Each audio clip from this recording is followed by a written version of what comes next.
Friends, आज की इस वीडियो में हम पास्ट इंडेफिनिट और पास्ट परफेक्ट के डिफरेंस के बारे में सीखेंगे। हम ज़्यादातर ये दोनों टेंसेस को स्टोरी टेलिंग में या फिर कोई ऐसा इंसिडेंट या इवेंट जो कि पास्ट में हो चुका है उसको डिस्क्राइब करने के लिए यूज़ करते हैं।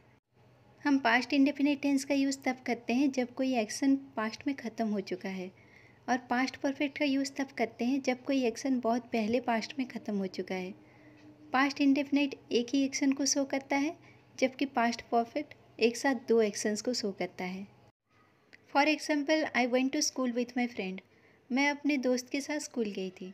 आप देख सकते हैं ये जो एग्जाम्पल है ये पास्ट इंडेफिनिट का एग्जाम्पल है जो कि पास्ट में ख़त्म हो चुका है, और ये एक ही एक्शन को शो कर रहा है। हमारे पास्ट परफेक्ट का एग्जाम्पल है, I had completed my homework before my father came. ये आप देख सकते हैं यहाँ पे इस एग्जाम्पल में दो एक्शंस हो रहे हैं, एक मेरे पापा का आने का एक्शन और एक मेरा होमवर्क कंप्लीट करने का एक्शन। मेरे पापा का आने का जो एक्शन है वो पास्ट में कंप्लीट हो चुका है, और मेरा जो होमवर्क कंप्लीट करने का एक्शन है वो उससे पहले हो चुका है। अगर हमको पास्ट परफेक्ट और पास्ट इंडेफिनिट दोनों को एक साथ यूज़ करना हो तो जो एक्शन पहले ख़त्म हो रहा है वहाँ पे हमको पास्ट परफेक्ट का यूज़ करना है, और जो एक्शन बाद में ख़त्म हो रहा है वहाँ पे हमको पास्ट इंडेफिनिट का यूज़ करना है।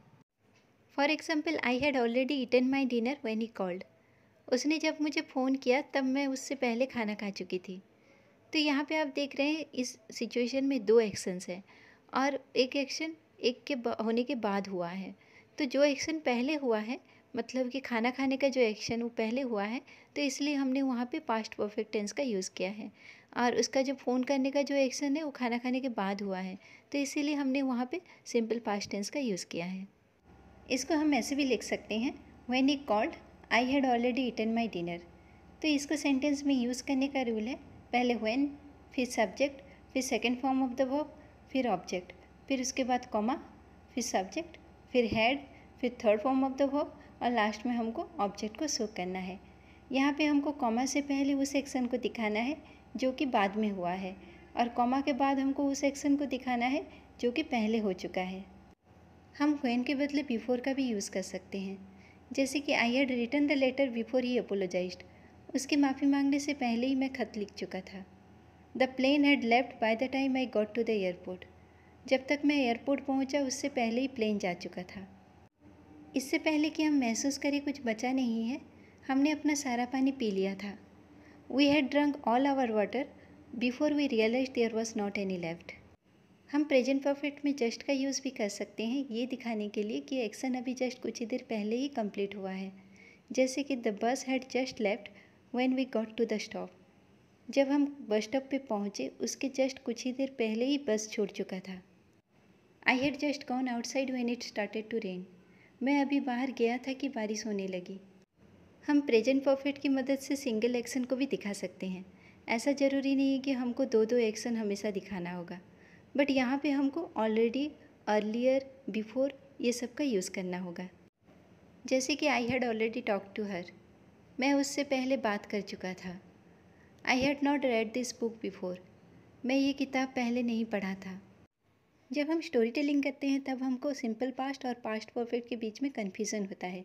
जब आप कोई इंसिडेंट को डिस्क्राइब कर रहे हैं और वहाँ पे अगर कोई एक्शन आपकी आंखों के सामने नहीं हुआ हो और आपके एब्सेंस में हुआ हो, तब हम वहाँ पे पास्ट परफेक्ट टेंस का यूज़ करेंगे। मान लीजिए कि आप अपने दोस्त की बर्थडे पार्टी में गए हैं और आपको वहाँ पे पहुँचने में लेट हुआ हो, और उसके रीज़न से, लेट होने के रीज़न से आपके दोस्त ने केक काट लिया हो, तो आप इसको कैसे बोलेंगे? My friend had already cut the cake before I arrived. तो यहाँ पे ये जो केक काटने का जो एक्शन है वो आपकी आंखों के सामने नहीं हुआ है, तो यहाँ पे आपको पास्ट परफेक्ट टेंस का यूज़ करना है। My wife had already taken the dinner before I reached home. तो यहाँ पे ये जो खाना खाने का एक्शन है या फिर डिनर करने का एक्शन है वो आपके आंखों के सामने नहीं हुआ है, तो यहाँ पे आपको पास्ट परफेक्ट टेंस का यूज़ करना है। हमको पास्ट परफेक्ट टेंस का यूज़ तब नहीं करना है जब कोई सीक्वेंस ऑफ इवेंट्स हो रहा हो। मान लीजिए कि आपको किसी ने पूछा कि सुबह से लेकर शाम तक तुमने क्या किया, तो सुबह से लेकर शाम तक आपने जो कुछ भी किया वो सीक्वेंस ऑफ इवेंट्स है। तो आप जब बोलेंगे तब आपको सिंपल पास्ट टेंस का हेल्प लेना होगा, यहाँ पे पास्ट परफेक्ट टेंस का आप यूज़ नहीं कर सकते हैं।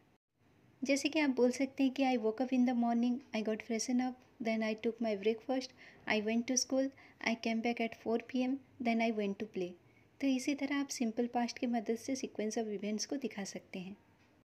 सो फ्रेंड्स, ये था हमारा सिंपल पास्ट और पास्ट परफेक्ट के बीच में डिफरेंस। आई होप आपको वीडियो अच्छा लगा होगा और कुछ नया सीखने को मिला होगा।